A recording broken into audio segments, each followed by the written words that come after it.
Los mexicas. La cultura mexica fue una de las más importantes en Mesoamérica, tanto por haber sido aquella con la que tuvieron contacto los conquistadores españoles, como por su complejísima organización administrativa, económica y social. Según sus leyendas, los mexicas provienen de Aztlán, que significa lugar de las garzas, y por designio del dios Huitzilopochtli en el año 1111 después de Cristo. Partieron de ahí en busca de la tierra que les tenía destinada. Los mexicas pasaron por diversos lugares. A grandes rasgos, su recorrido fue el siguiente.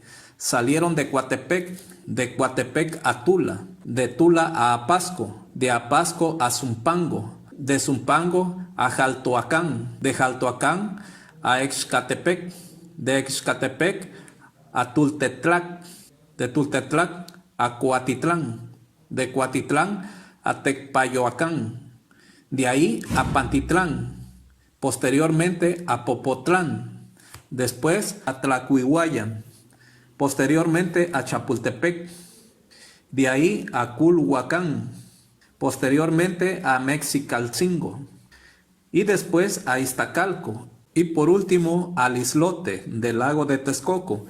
En el islote del lago de Texcoco, los mexicas fundaron la Gran Tenochtitlan en el año de 1325. Con ello dio inicio uno de los imperios más grandes, que va del año de 1325 al año 1521. El imperio mexica se extendió de manera homogénea por casi toda la Mesoamérica, gracias a las conquistas del emperador Izcóatl, que va del año 1427 al año 1440, y la formación de la Triple Alianza con los señoríos de Texcoco y Tacuba.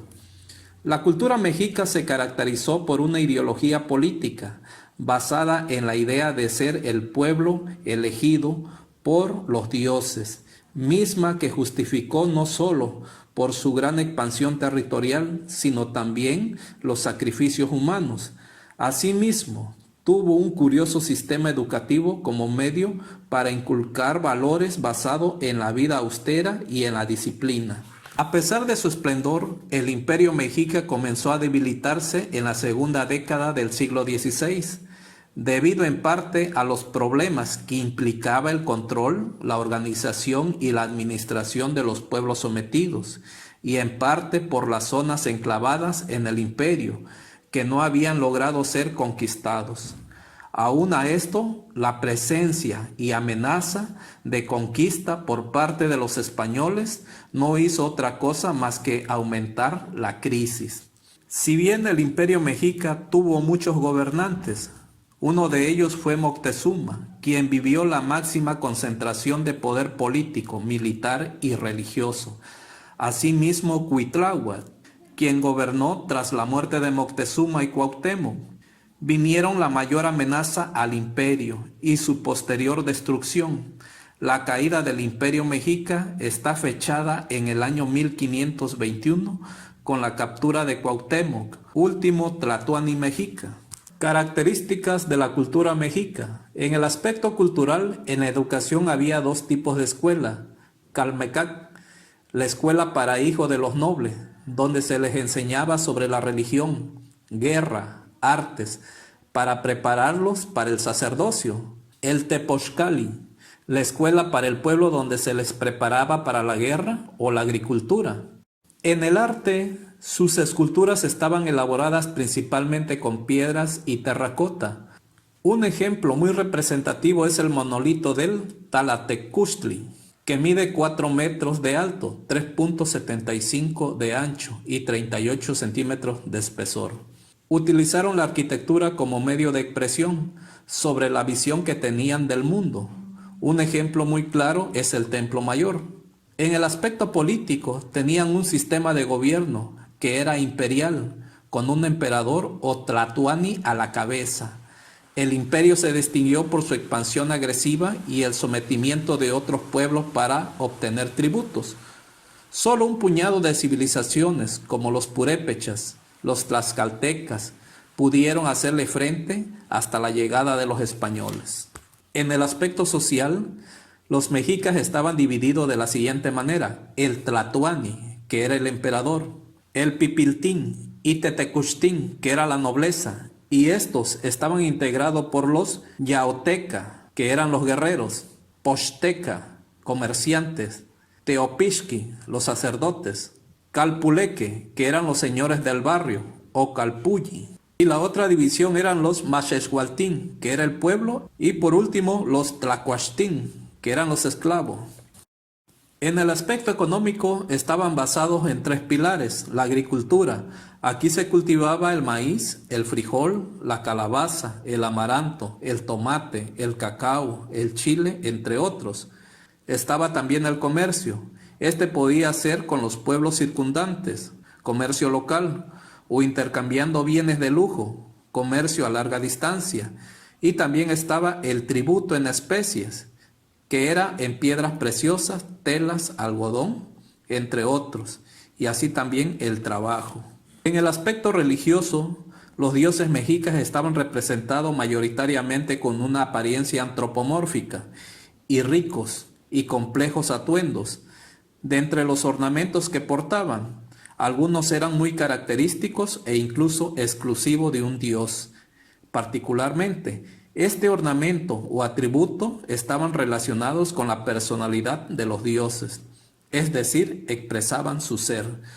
Los principales dioses mexicas eran Huitzilopochtli, dios supremo de la gran Tenochtitlan y patrono de la guerra, el fuego y el sol; Ometeotl, dios de los cielos y creador de los dioses principales; Tezcatlipoca, dios de la materia, de los gobernantes, de los hechiceros y guerreros; Quetzalcóatl, dios creador y patrono del gobierno; Xipetotec, dios de la primavera, la germinación de las semillas y la renovación de las vegetaciones; Tlaloc, dios de la lluvia, la fertilidad y el rayo; Tonatiuh, dios del sol y rector de los poderes celestes; Centeol, dios del maíz; Zipaxtli, señor o señora de la tierra.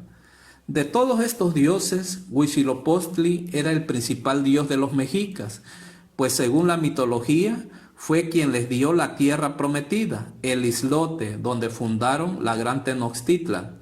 A este dios se le rendía sacrificios humanos, en su mayoría. Los sacrificios humanos se realizaban de la siguiente manera: la víctima era extendida sobre una piedra con punta redondeada. 4 sacerdotes le sujetaban los brazos y las piernas.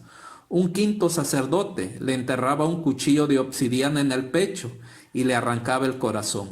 Aunque este sea el tipo de sacrificio más conocido, también existieron otros. Por ejemplo, para Tlaloc se buscaban niños con 2 remolinos en la cabeza, para ahogarlos en su honor. Se creía que las lágrimas que derramaban era una señal de buena suerte.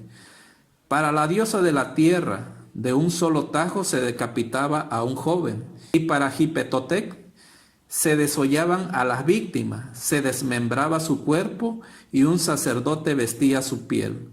Como puedes ver, en las prácticas religiosas mexicas estuvo presente el sacrificio humano. Sin embargo, también existían algunas en las que solo se ofrendaban una danza en honor de la diosa del maíz, y en la cual los jóvenes danzaban con el cabello suelto para estimular el crecimiento del pelo para las mazorcas. En las culturas del posclásico, la guerra y el sacrificio tenían un papel central para el desarrollo. En el caso del pueblo mexica, en ambas prácticas estaban inmiscuida la religión. Recordemos que los mexicas tenían como principal dios a Huitzilopochtli, quien les ordenó que partieran de Aztlán hacia una tierra rodeada de agua. Cuando los mexicas encontraron el islote de Texcoco, lo tomaron como una señal de su deidad y comenzaron a verse como el pueblo elegido por los dioses. Con esta idea en mente, justificaron la conquista de los pueblos circundantes y aún más allá de ellos. La guerra y el sacrificio en Mesoamérica siempre habían estado en estrechas relaciones, pues la conquista de los pueblos no solo se llevaban a cabo para conformar grandes unidades políticas y aumentar la riqueza, también era una vía para conseguir víctimas para el sacrificio en las batallas.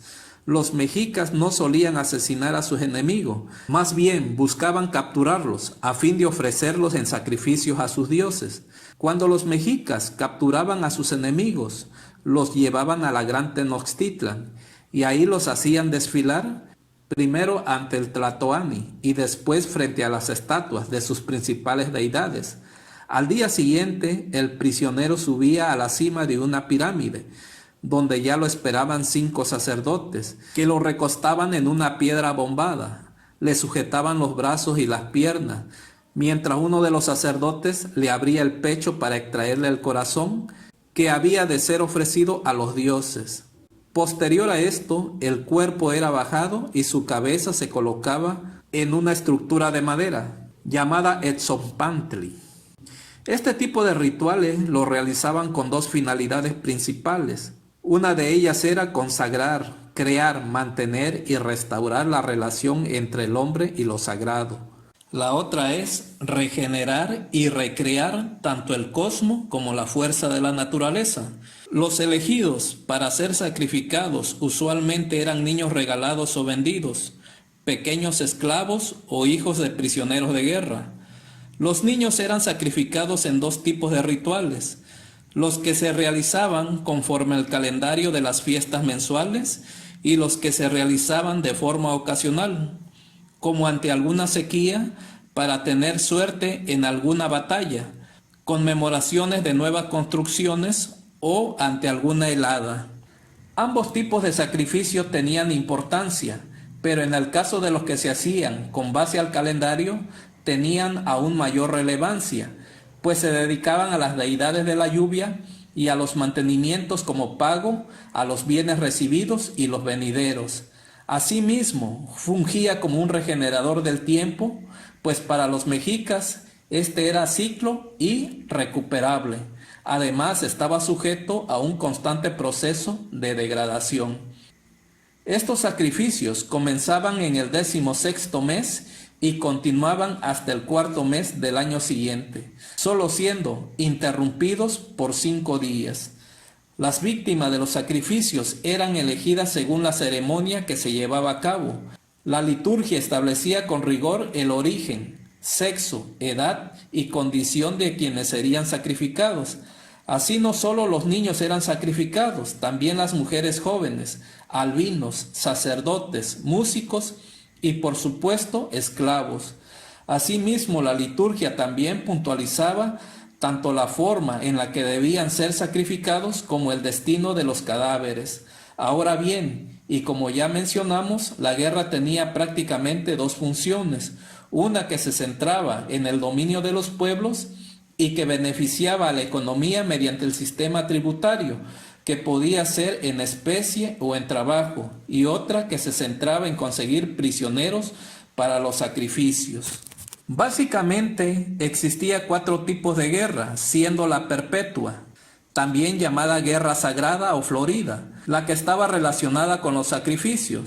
Tenemos como número 1 la guerra cercana. Esta se daba entre los señoríos próximos. No eran necesarios tantos preparativos y solo se llevaba a cabo una batalla. La guerra prolongada. Los guerreros contaban con campamentos medianamente estables. Guerra a larga distancia. Se daba en los señoríos más alejados. Un ejemplo claro es la invasión mexica al Valle de Oaxaca. Guerra perpetua. Buscaba obtener prisioneros y estaba dirigida contra las provincias de Tlaxcala, Huejotzinco, Cholula y Atlisco. Asimismo, la guerra perpetua estaba dedicada al dios Huitzilopochtli. Las razones para que los mexicas declararan la guerra a algún señorío estaban basadas en alguna rebelión, muerte de mercaderes en alguna provincia no sujeta al imperio, muerte u ofensa a embajadores, no reconocimiento de la superioridad de los dioses mexicas, no pagar el tributo, entre otras. A pesar de todas estas razones, la principal motivación era mantener la supremacía política militar mexica y el pago del tributo. Usualmente las batallas tenían lugar en un yaotlayi, un terreno intermedio, e iniciaban con una señal dada mediante un caracol o con un atabalejo por el capitán. Así, una vez iniciada la batalla, podía distinguirse 4 fases. A distancia se empleaban piedras con hondas, dardos, lanzas y flechas. Cuerpo a cuerpo usaban espadas, mazas y rodelas. Persecución de los vencidos en la que se incendiaba y saqueaba el señorío y las emboscadas. A partir de lo que hemos visto, resulta claro que la guerra era una de las actividades más importantes para los mexicas, pues mediante ella se alcanzaba honra y ascenso social. A los guerreros destacados se les daba joyas y plumas, cintas, peinados y nombres distintos, y el honor de enseñar el arte de la guerra. Tanto la guerra como el sacrificio estaban íntimamente relacionados gracias a un factor común, la religión.